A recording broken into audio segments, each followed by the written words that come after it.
ისევ ცხოველები, ამჯერად ძაღლები და ერთი სახეობა, რომელიც განსაკუთრებით პოპულარულია საქართველოში, კავკასიური მთის ძაღლი, იგივე კავკასიური ნაგაზი, რომლის მთავარი ფუნქციაც ძველი დროიდან დღემდე ცხრების დარაჯობა და მათი მოვლა. თაკო ასათიანი დაინტერესდა, როგორ მუშაობს ზოოპარკის ძაღლსაშენი, რომელიც თბილისის ზღვაზე მდებარეობს და როგორ იზრდებიან იქ საყვარელი ცუგები.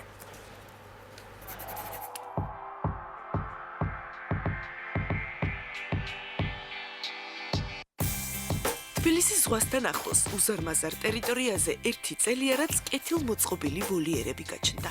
ვოლიერები ნელ-ნელა სუფთა ჯიშის კავკასიური ნაგაზებით შეივსო. გაჩნდნენ ადამიანები, ვინც ამ ძაღლებს უვლიან და რაც მთავარია, გაჩნდა იდეა. თბილისის ზოოპარკი ცდილობს იზრუნოს გარემოზე, ველური ბუნების დაცვაზე, მტაცებლების და ადამიანების დაცვაზე, რომლებიც ერთმანეთთან მუდმივ კონფლიქტში არიან. თურმე ამისთვის საუკეთესო საშუალება ადამიანის მეგობარი ძაღლია.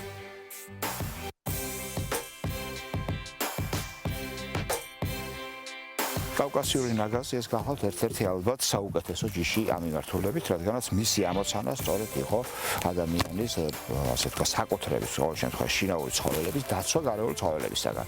და შესაბამისად, სწორედ ეს აძლევს იმის საშუალებას, რომ ნაკლები ზარალი მიიღოს უკვე გარეულმა ცხოველებმა.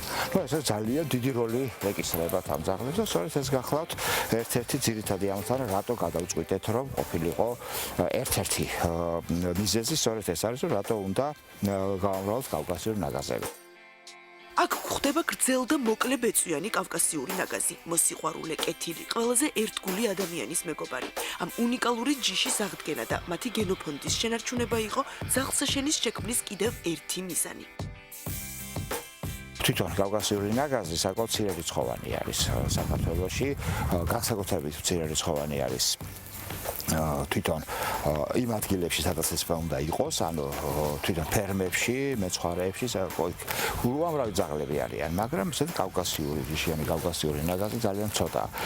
იყო ძალიან ბევრი მიზეზი, ეს გამოც ისინი უარს ამბობდნენ დიდი ძაღლების შენახვას და ყავდათ ესეთი ავი, შედარებით პატარა ძაღლები, რომლებიც ცოტა სჭამდნენ, ბევრს იყეფებოდნენ და ფაქტიურად სხვადასხვა ფუნქცია არ ჰქონდათ. კავკასიური ნაგაზის ფუნქცია ხო არა მარტო დაცვა, არამედ პატრონობაც არის.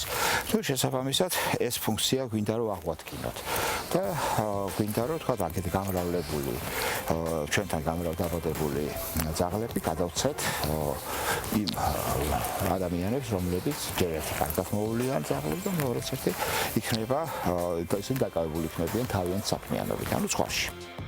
საგულდაგულო ჩერჩეულ სუფთა ჯიშის ათ მეგობარს ერთი თვეარაც ლეკვებით შეემატა. ჯერ პატარებს ცალკე ტერიტორია, განსაკუთრებული მოვლა და ყურადღება სჭირდებათ. უკვე ზრდასრულ ძაღლებს პატარა მეგობრებიც მალე შეუერთდებიან.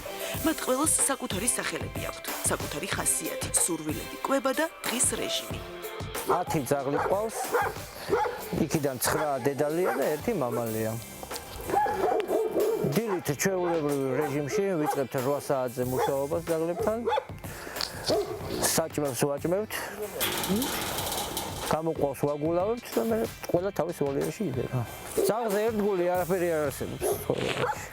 შეიძლება ადამიანმა გიღალატოს, მაგრამ ძაღლი არასდროს არ იღალატოს.